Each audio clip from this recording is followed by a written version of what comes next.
کے دروازے کو پیٹنے لگتی ہے۔ صبح کے وقت اچانک گیٹ بڑبڑانے کی آواز سے گھر والے گھبرا جاتے ہیں۔ دروازہ کھولتے ہی دیکھتے ہیں کہ باہر سشمیتا کی سانس پھولی ہوئی ہے اور وہ کانپتے ہاتھوں سے اپارٹمنٹ کی طرف اشارہ کرتے ہوئے کچھ کہنے کی کوشش کر رہی ہے۔ اپنی پھولتی سانسوں کو سنبھالتے ہوئے سشمیتا بس اتنا کہہ پاتی ہے کہ تمہارے بھیا اب اٹھ نہیں رہے ہیں، میں نے انہیں کافی ہلایا ہے دلایا نے، پر وہ جواب نہیں دے رہے۔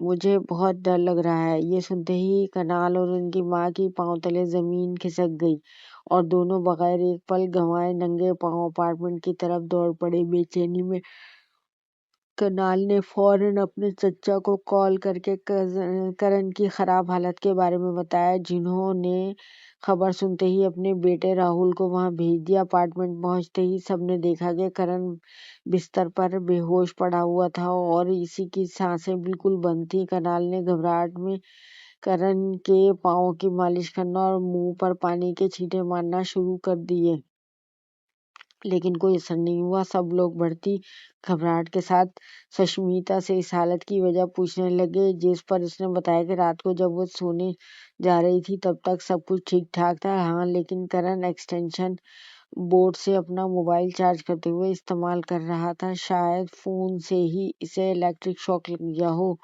کرن کی سنگین حالت دیکھتے ہی کنال گھبراہٹ اور پریشانی میں سیدھا گھر کے قریب منگو ہسپتال پہنچ گیا، جہاں اس نے ڈاکٹر سے التجا کی کہ وہ ہوم وزٹ کر کے اس کے بھائی کو چیک کریں، لیکن اس افراتفری میں بھی ڈاکٹر اس کے ساتھ جانے کو تیار نہیں ہوئے۔ مجبوراً کنال نے بغیر وقت گنوائے ایمبولینس بلائی اور کرن کو سیدھا منگو ہسپتال لے آیا۔ وہاں ڈاکٹر نے فوراً کرن کا چیک اپ شروع کیا، لیکن انہوں نے اس کی باڈی میں پلس تک محسوس نہیں ہوئی۔ کچھ ہی پلوں میں ڈاکٹروں نے کرن کو برین ڈیڈ ڈکلیئر کر دیا۔ یہ سنتے ہی پورے خاندان میں تہلکہ مچ گیا۔ سشمیتا اور کرن کی ماں کا حال بالکل برا ہو گیا۔ روتے روتے ان کے آنسو تک سوکھ گئے۔ گھر میں غم اور سوگ کی گہری چھایا تھی۔ اس درد کے پیچھے ایک اور فکر سب کے دل میں کاٹ رہی تھی کہ اتنی کم عمر میں بیوہ ہو چکی سشمیتا اب اپنے آپ کو کیسے نبھال سکے گی۔ جہاں ایک طرف خاندان ایک دوسرے کو سنبھالنے کی کوشش کر رہا تھا، وہیں ڈاکٹروں نے کرن کے سینے اور ہاتھوں پر جلنے کے نشانات اور منہ سے نکلتے جھاگ کو دیکھ کر پروٹوکول کے تحت فوراً پولیس کو اطلاع دے دی۔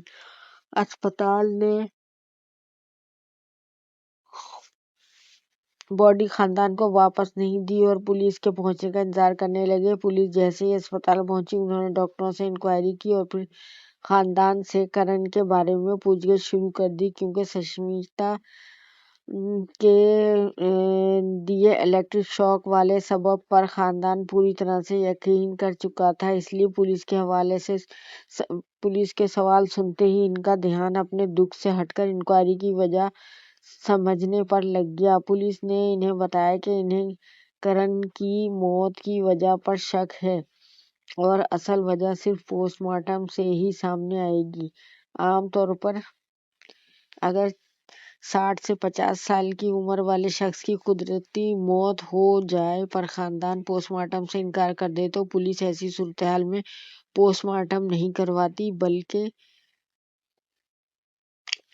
کرن صرف 36 سال کا تھا اور موت کی وجہ بھی واضح نہیں تھی، اس لیے پولیس نے خاندان سے کہا کہ وہ آپس میں بات کر کے پوسٹ مارٹم کے لیے اپنا فیصلہ سنائیں۔ اسپتال میں کرن کا پورا خاندان اور رشتے دار موجود تھے۔ ایسے میں کرن کے چچا ہریش دیو پوسٹ مارٹم کرانے کے خلاف ہو گئے۔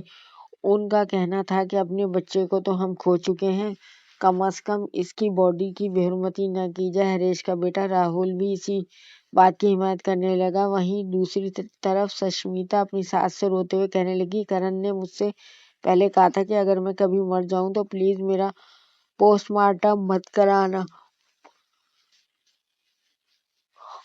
اپنے بیٹے کی خواہش کو سنتے ہوئے کرن کی ماں بھی سشمیتا کی بات سے راضی ہو گئی۔ وہ پولیس سے پوسٹ مارٹم نہ کرانے کی بات کہنے والی تھی کہ کنال نے ان کا ہاتھ پکڑ کر انہیں وہیں روک لیا اور آہستہ سے انہیں بتایا کہ ماں، جب میں گھر پر کرن کی باڈی کو ایمبولینس میں رکھوا رہا تھا تب میں نے اس کے منہ سے جھاگ نکلتے دیکھا تھا اور ڈاکٹر نے اس کی باڈی پر کئی چوٹ کے نشان بھی دیکھے تھے۔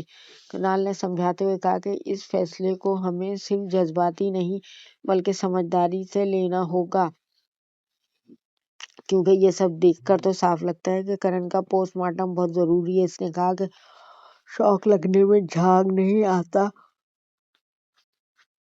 اس کا پوسٹ مارٹم ہوگا۔ کنال کے مداخلت کے بعد پولیس نے کرن کی باڈی کو پوسٹ مارٹم کے لیے دین دیال ہسپتال بھیج دیا۔ 14 جولائی یعنی پیر کو اسپتال نے کرن کا پوسٹ مارٹم کرنے کے بعد اس کی گاڑی کو واپس کر دیا اور خاندان نے کرن کا آخری رسوم ادا کر دیا۔ کرن کو رخصت کرنے خاندان، رشتہ دار اور آس پڑوس کے تمام لوگ آئے تھے۔ غمگین ماحول میں ایک رشتہ دار کنال کو ایک موبائل فون دیتے ہوئے کہتا ہے کہ یہ راہل کا فون ہے، اس کو لوٹا دینا۔ یہ راہل وہی ہریش دیو کا بیٹا اور کنال کا کزن تھا، اس لیے کنال اپنے پاس وہ فون رکھ لیتا ہے۔ ایسے سوگ کے ماحول میں جب اس کا دھیان اپنے بھائی کے آخری رسوم کی میں شرکت میں لگا ہوا تھا تب وہ اپنا خود کا فون کہیں رکھ کر بھول گیا اور اپنے آس پاس کی جگہوں میں چیک کرنے کے بعد بھی جب اسے اپنا فون نصیب نہیں ملا تو اس نے راہل کے